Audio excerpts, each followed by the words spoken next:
Okay, I know Tony Rand was asking if I would keep doing updates, or she would like to see the progression of my tongue of fire pole beans, which I'm growing for the first time. This is where we are at. They're climbing the maple poles pretty good. They're also climbing the birch pole pretty good. So far, so good. Nothing's been trying to get at them. But this is where we're at. They're starting to climb. The only thing I'm concerned about is if they are getting enough air down into the center. Even though it's out in the open here and it gets any breeze that comes by here, I'm not sure if it's getting enough in the center. The reason I say that is because down below, and we did have a pile of rain, folks, so they turn a little bit yellow, like they've gotten too much rain, right? I think what I'm going to do is I am going to go get my little clippers, and I am going to cut some of those leaves off. Not many. I'm going to cut the damaged ones off first, take a step back, take a look at it, and trim just enough of the lower foliage for air to move through, because I think that's just too wet down in there. Okay, here is an update on my experimental garden area. So, seems these are right in front of me. Let's talk about the potatoes first. I'm not really sure when I planted these. I know it was in June at some point. They were quite late for an early potato season. But in order to keep them cool, I knew I had to mulch them pretty heavily, because this gets full sun and it bakes over here. So this experiment here is, I had some potato seed left over from last year, so I just planted them. So this patch here, I think there's four potato in here that I started. This is growing in pure chicken litter compost. So they're doing quite well. I use pine needle straw, which has been quite a controversy with some people here. But I am mulching with pine needle straw, dead pine needles. And as you can see, I am mulching pretty heavily to keep the soil from baking, because potatoes like cool soil to grow. So the mulch it's up over my knees, and I spread it out.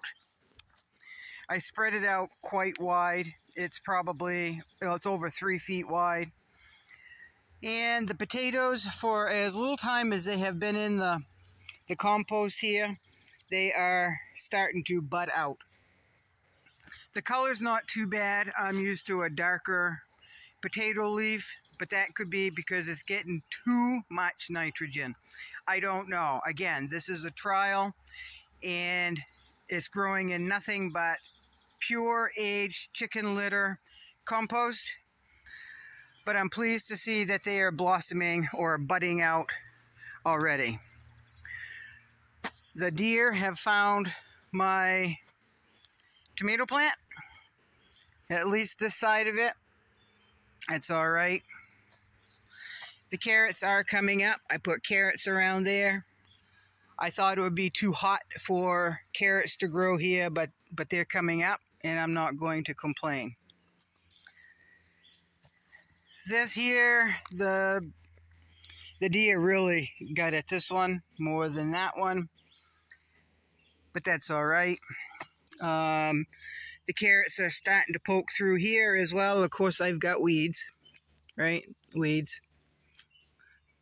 But I'll tend to that afterwards. So the tomatoes, really like it here. The deer like it here. These were 2 inches tall when I transplanted these. The same time I planted my potatoes. I thinned out and transplanted my kohlrabi, but the chipmunks got in there and dug it up. So there we go. We'll see what happens. And this here is just, I can't remember what I planted in here. I don't remember. I have to go back because I didn't put a label, right? That's my thing. It could have been zinnia. It doesn't look like zinnia really enjoyed the black pot in the baking sun. So this is growing purslane. I like to eat purslane. I like to pickle the stems and eat them. They're really cool and really refreshing. So I'll just leave this as a, oh, there's a zinnia right there. So I'll basically leave this as just a spot to another spot to grow purslane.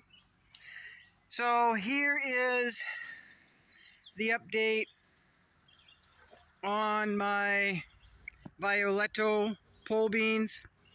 They're going a little bit crazy. The deer, and I have some wild bunnies, they have been munching on them, but they are blossoming out. They're filling out. What I like to do is I like to, once they reach the top of the trellis, boy, some of them are way up there,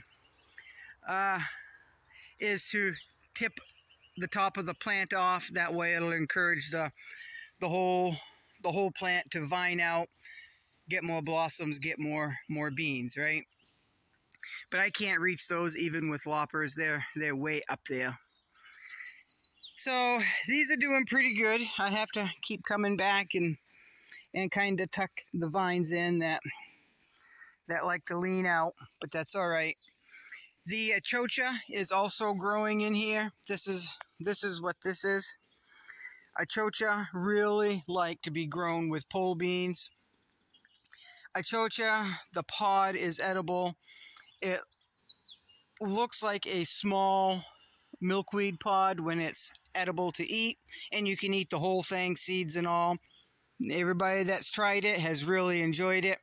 Once they get above 2 inches, that you might as well let them grow to cut lengthwise and to stuff and grill, right? So all you need is one achocha plant. Trust me, all you need is one. I don't care how big your family is, all you need is one plant. But I've got 3 in here. So this is the achocha plant here growing in amongst the Violetto pole beans. One plant, folks, one plant has started right there. I've got 3. There's one on each end of this trellis and one in the middle. One plant has sprawled everywhere. This one plant, this is part of the plant here.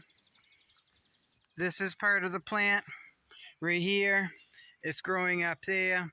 It's growing way over there, way up there. It's a dainty plant. It doesn't get very big around, but it's a sprawler. And they'll have the real tiniest white blossoms that are very easy to miss unless you're looking for them. But they will give you a lot of achocha pods. You collect the seeds when they are black. They look like bark. They do. They look a lot like tree bark.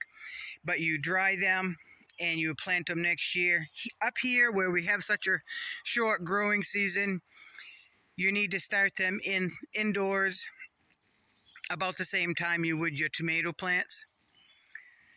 So I have, if everything goes good and the deer haven't munched on them at all, if all goes good, I'll have way more than enough pods. But they're a pretty plant, and there's a lot of people that ask questions about what the achocha is.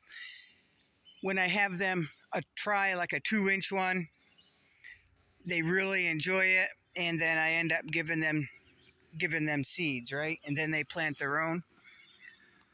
So way up there, I don't know if you can see that. Way up there is the pole beans that I cannot reach to cut back. So this is coming along quite well. They're, like I said, they are filling out. It gets mercifully hot over here. So I do mulch and I do sprinkle some compost on them as fertilizer. So far so good. So far so good. Potatoes are looking good. Tomatoes were looking good. That's all right. I just slowed them down a little bit. Not bad. Carrots are growing. I've got other plants growing in there. Now the compost, let's check on the compost while we are here. I have not turned it since I did that video, and it's still sitting at 100 degrees. There's weeds growing on it because it's a cold compost, right? Now, a lot of you have seen the video I did yesterday on the sunchoke, Jerusalem artichoke, sunroot. It goes by a lot of names, folks. And some of you asked if I would show the blossoms. I will do the blossoms. It'll be probably the end of August before the blossoms will come out here. Depends on the weather. And you also asked me if I would show you the tubers. Yes, I will definitely show you the tubers when I dig them up. I want to show you something. When I said ants, like this plant, can you see all the ants? That's just one. It's just, they like it. I don't know what it is about this plant, but they really do like it. So when I dig these up, I definitely will do a video as they grow. If there's any changes, I will keep you posted. I'll do an update, or maybe when I do an update on my experimental garden, like I have this video, I'll include the Jerusalem artichokes in that so y'all can follow along. Now the Jerusalem artichokes, they have fuzzies on the stalk and on the leaf stem, but it's not prickly at all. It's just fuzz, like peach fuzz. And I'll also do updates on the Jerusalem artichoke in depleted soil. I am very curious as to, because I haven't harvested from this bed in a long time.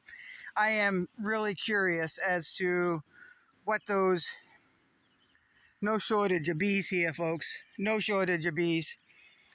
I'll do an update as well when I do an update on